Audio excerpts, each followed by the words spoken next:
Welcome back to biology classes. मैं हूँ ऋचा श्रीवास्तव। मैं आपका क्लास 9th का जो बायोलॉजी के चैप्टर्स हैं उनको मैं एक्सप्लेन कर रही हूँ, जिसमें मैंने आपका chapter 1 fundamental unit of life या सेल किसे बोलते हैं या ये क्या होता है, सेल का स्ट्रक्चर कैसा होता है, सेल किन किन चीज़ों से मिलकर के बना हुआ है, सेल में कौन कौन सी चीज़ें पाई जाती हैं, ये सारी चीज़ें मैंने आपको बता दिया है। सेल ऑर्गेनेल्स के बारे में मैंने एक्सप्लेन कर दिया है। अब आपका कल से मैंने एक नया चैप्टर स्टार्ट किया है जिसका नाम है टिश्यू, यानी कि सेल से डेवलपमेंट टिश्यू का होता है। तो नेक्स्ट चैप्टर टिश्यू है।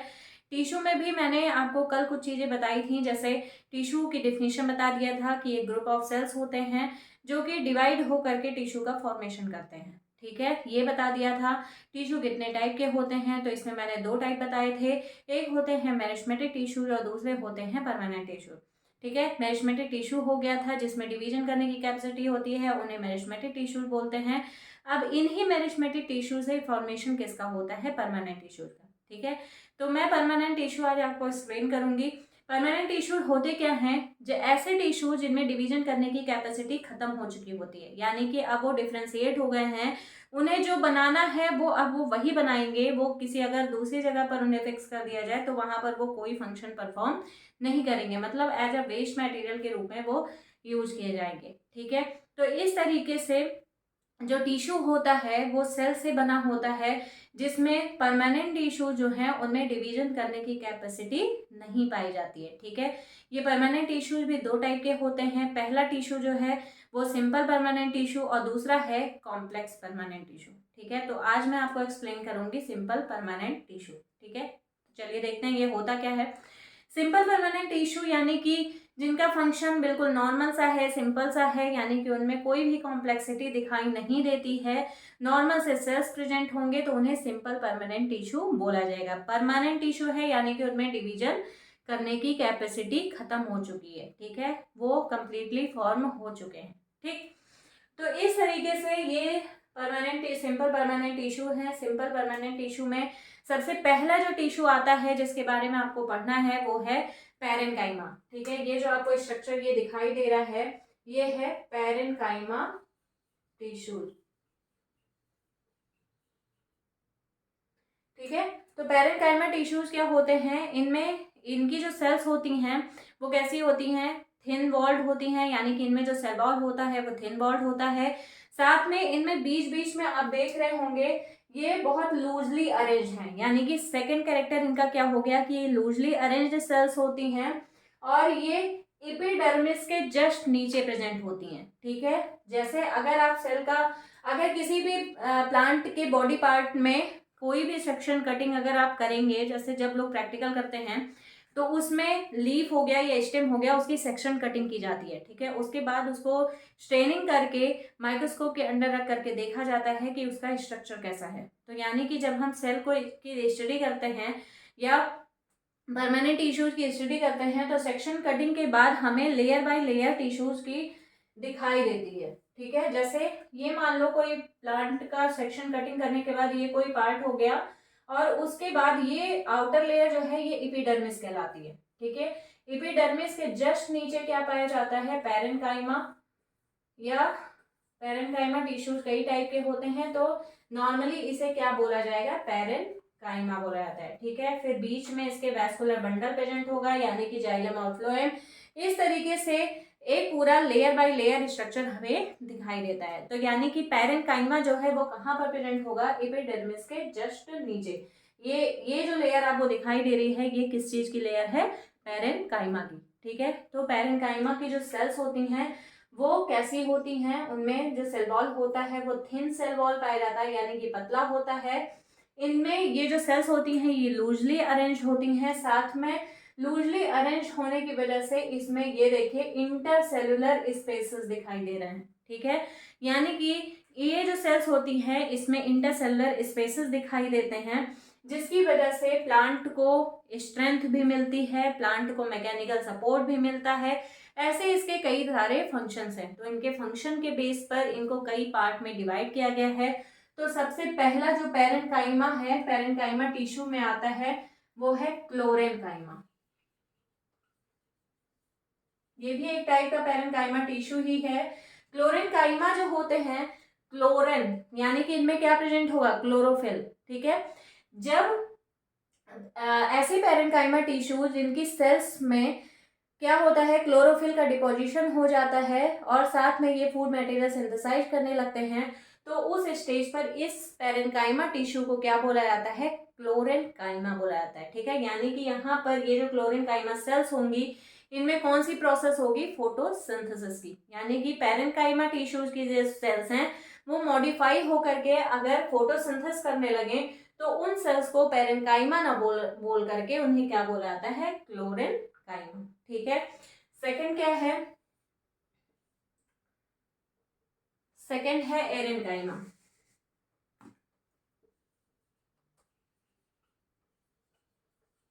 एरेन्काइमा क्या होते हैं, ऐसे पैरेन्काइमा सेल्स जिनकी जो सेल होती हैं उनमें फ्लोटिंग करने की कैपेसिटी प्रेजेंट हो जाती है, यानी कि उनमें एयर कैविटी आ जाती है। एयर कैविटी आने की वजह से इन्हें क्या बोला जाता है, एरेन्काइमा। मतलब ऐसे पैरेन्काइमा सेल्स जिनमें एयर कैविटी आ जाएगी जिसकी वजह से प्लांट आसानी से फ्लोट कर सके। यानी कि जो एक्वेटिक प्लांट्स होते हैं, एक्वेटिक प्लांट्स का मतलब क्या हुआ कि जो पानी में रहते हैं, ठीक है। जैसे जलकुंभी का पौधा होता है, ठीक है, वो कहाँ रहता है, पानी में रहता है, ठीक है। तो वो फ्लोट, बहुत सारे ऐसे फाइटोप्लैंक्टन्स होते हैं जो कि पानी में फ्लोट करते हैं। उसी तरीके से पानी में पाए जाने वाले पौधों को हम एक्वेटिक प्लांट्स बोलते हैं, ठीक है। तो वो जो एक्वेटिक प्लांट्स होते हैं उन्हें क्या बोला जाता है, एरेन्काई। उनमें जो पैरेन्काइमा सेल्स प्रेजेंट होती हैं, पैरेन्काइमा टिश्यूज की जो सेल्स प्रेजेंट होंगी उन्हें क्या बोला जाएगा, एरेन्काइमा। तो पहली पैरेन्काइमा टिश्यू का टाइप कौन सा है, क्लोरेन्काइमा। दूसरा कौन सा टाइप है, एरेन्काइमा, ठीक है। थर्ड क्या है, कोलेन्काइमा। ये कोलेन्काइमा क्या होती हैं, इसे मैकेनिकल सपोर्ट प्रोवाइड करती हैं। यानी कि प्लांट में जो फ्लेक्सिबिलिटी आ रही है वो किसकी वजह से आ रही है, कोलेन्काइमा की वजह से, ठीक है। कोलेन्काइमा प्लांट को फ्लेक्सिबल बनाए रहते हैं जिससे किसी भी स्ट्रेस से प्लांट आसानी से उसमें किसी भी स्ट्रेस में वो आसानी से मूव कर सकता है, ठीक है। जैसे अगर बहुत ज़्यादा स्टॉर्म की कंडीशन आ जाती है या बहुत ज़्यादा रेन की कंडीशन आ जाती है तो उस कंडीशन में भी प्लांट आसानी से खड़े रहते हैं, ठीक है। बहुत कम ऐसा दिखाई देता है, इतने सारे प्लांट्स हैं, बहुत बहुत कम ऐसा दिखाई देता है कि प्लांट जो है वो बेंड हो जाए, ठीक है, या बिल्कुल ही लटक जाए या प्लांट की डेड हो जाए, ठीक है। तो कोलेन्काइमा क्या करता है, प्लांट को मैकेनिकल सपोर्ट प्रोवाइड करता है जिसकी वजह से कोई भी स्टॉर्म की कंडीशन हो गई या रेन की कंडीशन हो गई उसमें आसानी से प्लांट अपने आप को बेंड कर सकते हैं, ठीक है। तो यानी कि फ्लेक्सिबिलिटी किसकी वजह से आती है, कोलेन्काइमा पैरेन्काइमेटस टिश्यूज की वजह से, ठीक है। तो ये हो गया पैरेन्काइमा।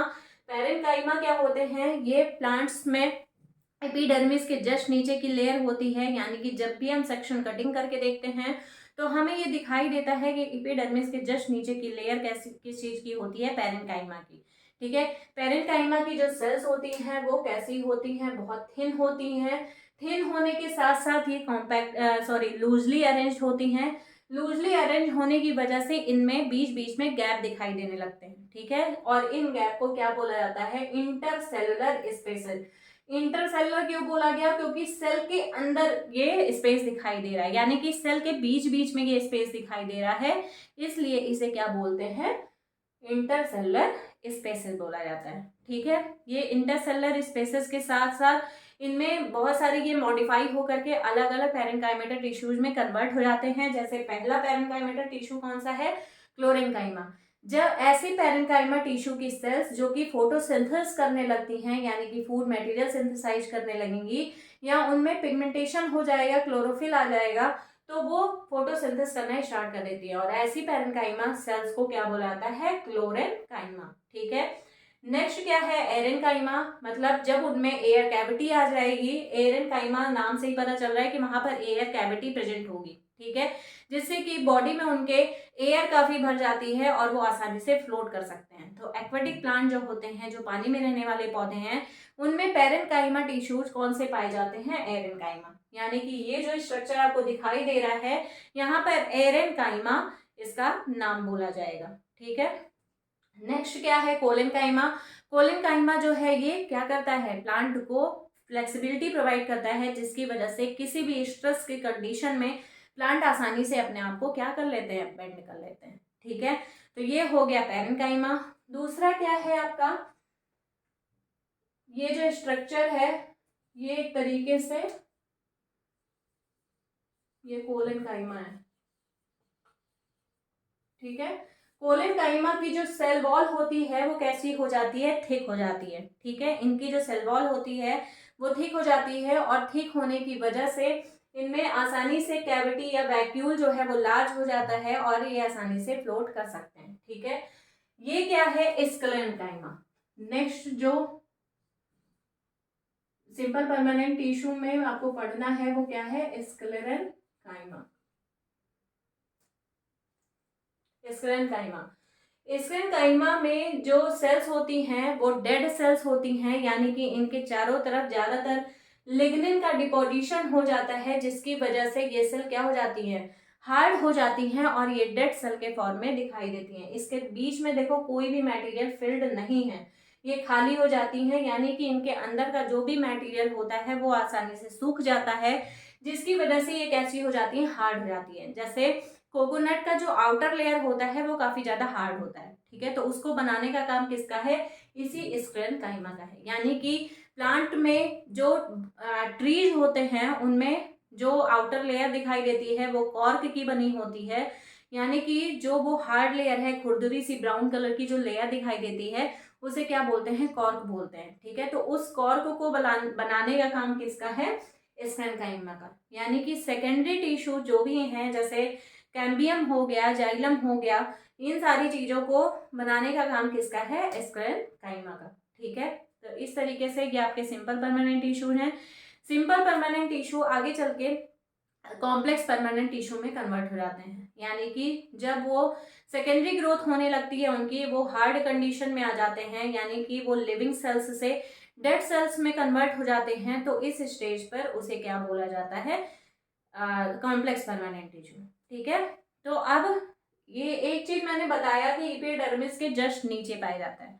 ठीक है, तो इपिडर्मिस क्या होता है, प्लांट में जो सबसे आउटर लेयर होती है, जब प्लांट के सरफेस को देखा जाता है तो उस सरफेस की जो सबसे आउटर लेयर है वो कहलाती है एपिडर्मिस। यानी कि जब भी हम सेक्शन कटिंग करते हैं तो हमें जो सबसे टॉप पे लेयर ये दिखाई दे रही है वो कौन सी लेयर है, एपिडर्मिस की। ठीक है, ये आउटर मोस्ट लेयर होती है, यही प्लांट को प्रोटेक्ट करने का काम करती है, यानी कि प्रोटेक्टिव लेयर प्लांट्स में कौन सी होगी, एपिडर्मिस होगी। ठीक है, तो अलग अलग जगह पर एपिडर्मिस का जो स्ट्रक्चर होता है वो अलग अलग होता है। जैसे ऐसे प्लांट्स जिनमें ट्रांसपैरेशन की प्रोसेस होती है उनमें एपिडर्मिस पर क्या पाया जाता है, इस तरीके से गार्ड सेल्स प्रेजेंट होते हैं, यानी कि स्टोमेटा प्रेजेंट होता है। ठीक है, ये स्टोमेटा क्या करता है, ट्रांसपायरेशन की प्रोसेस करता है। तो ट्रांसपैरेशन की प्रोसेस किसके थ्रू होगी, इपिडर्मिस के थ्रू। ठीक है, इपिडर्मिस के थ्रू तो होगी, लेकिन इपिडर्मिस पर जो गार्ड सेल्स यानी कि जो स्टोमेटा प्रेजेंट हैं, इनमें ओपनिंग एंड क्लोजिंग की प्रोसेस होती है, जिसकी वजह से आसानी से ट्रांसपैरेशन होता है। ये आगे आपको पढ़ना है, अभी बहुत ज़्यादा डिटेल में नहीं पढ़ना है, फिर भी मैं आपको थोड़ा बहुत बता दे रही हूँ कि इसमें स्टोमेटा जो स्ट्रक्चर होता है वो उसमें जब इसके स्ट्रक्चर में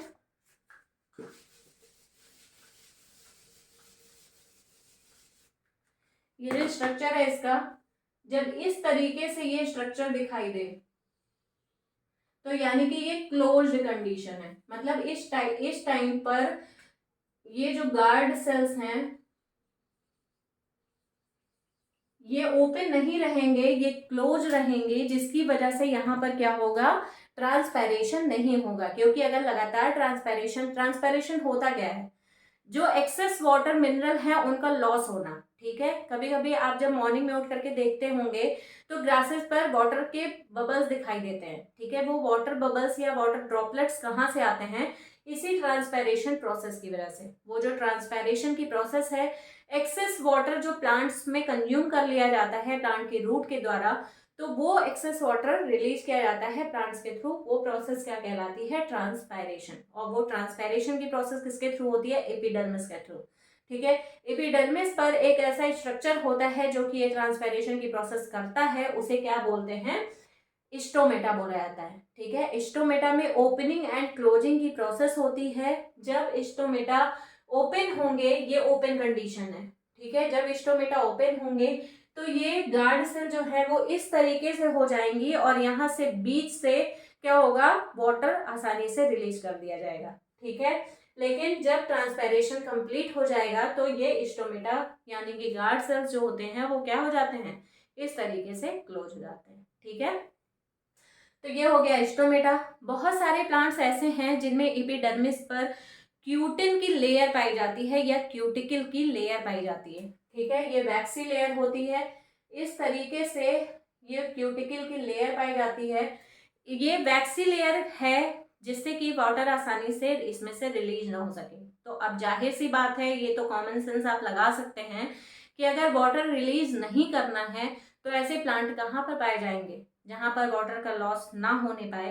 तो ऐसे प्लांट्स होते हैं डेजर्ट एरिया में। ठीक है, तो डेजर्ट एरिया में जो भी प्लांट पाए जाते हैं उनमें एपिडर्मिस की जो लेयर होती है उसके चारों तरफ वैक्सी लेयर प्रेजेंट होती है जिसे क्यूटिकल बोला जाता है। और यही क्यूटिकल क्या करता है, वाटर लॉस को प्रिवेंट करता है। ठीक है, तो ये हो गया क्यूटिकल की लेयर।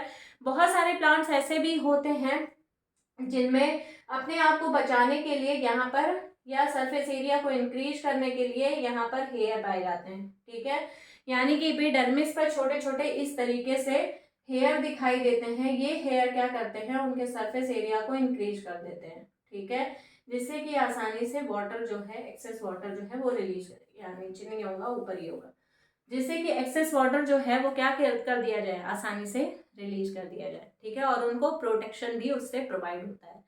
तो ये हो गया आपका simple permanent tissue. Simple permanent tissue आगे चल के क्या बना लेते हैं, कॉम्प्लेक्स परमानेंट टिश्यू में कन्वर्ट हो जाते हैं। ये कॉम्प्लेक्स परमानेंट टिश्यू में अब आता है आपका वैस्कुलर बंडल। ठीक है, यानी कि जाइलम एंड फ्लोएम। जब simple permanent tissue completely dead हो जाएंगे तो वो कन्वर्ट किस में हो जाएंगे, कॉम्प्लेक्स परमानेंट टिश्यू में। आज के लिए बस इतना ही। अगर कहीं कोई कंफ्यूजन हो रही है तो आप मुझे कमेंट कर सकते हैं, मैं आपके कमेंट का रिप्लाई भी कर दूंगी। साथ में नेक्स्ट क्लास जो भी होगी मेरी उसमें मैं आपको वो टॉपिक एक्सप्लेन कर दूंगी। ठीक है, तो अगर आपको कहीं कोई दिक्कत आ रही है तो प्लीज़ मुझे मैसेज कर दें या कमेंट कर दें मुझे। ओके, अगर मेरे वीडियो आपको पसंद आ रहे हों तो प्लीज़ मेरे चैनल को लाइक करें, शेयर करें एंड सब्सक्राइब करें। Thank you.